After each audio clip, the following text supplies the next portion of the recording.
Bombshell, famous liberals caught in massive sexual abuse cover-up. It looks like two of the most famous liberal actors in Hollywood have been caught in a terrible sexual scandal, one that has been covered up for a long time.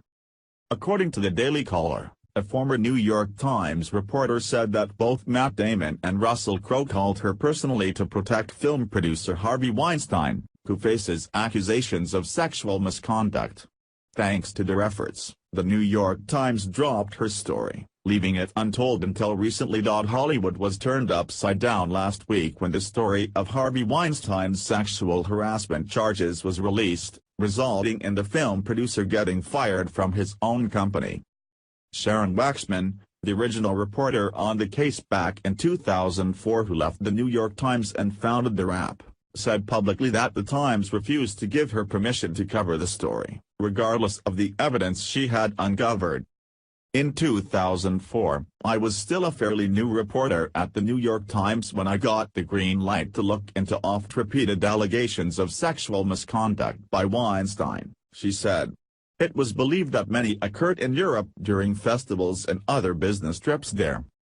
Her initial investigations led her to an individual named Fabrizio Lombardo. The head of Miramax Italy was made $400,000 a year with virtually no experience in the film industry. According to Waxman sources, Lombardo was given his position, not because of his experience but because he was a key connection that helped set up sexual favors for Weinstein. Waxman further spoke to a woman in London who said she was paid off by Weinstein after an unwanted sexual encounter. After the experience, she said that she was scared to speak up because of her non-disclosure agreement. However, pressure from Waxman's superiors soon followed, resulting in her having to stop her investigation. After intense pressure from Weinstein, which included having Matt Damon and Russell Crowe call me directly to vouch for Lombardo and unknown discussions well above my head as the Times, the story was gutted, she said. I was told at the time that Weinstein had visited the newsrooms in person to make his displeasure known. The Times chose not to cover any of her reporting related to Weinstein's sexual favors or the payoff to Lombardo.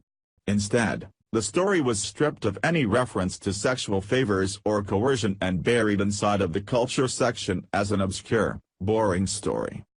I was devastated after traveling to 2 countries and overcoming immense challenges to confirm at least part of the story that wound up running last week, more than a decade later.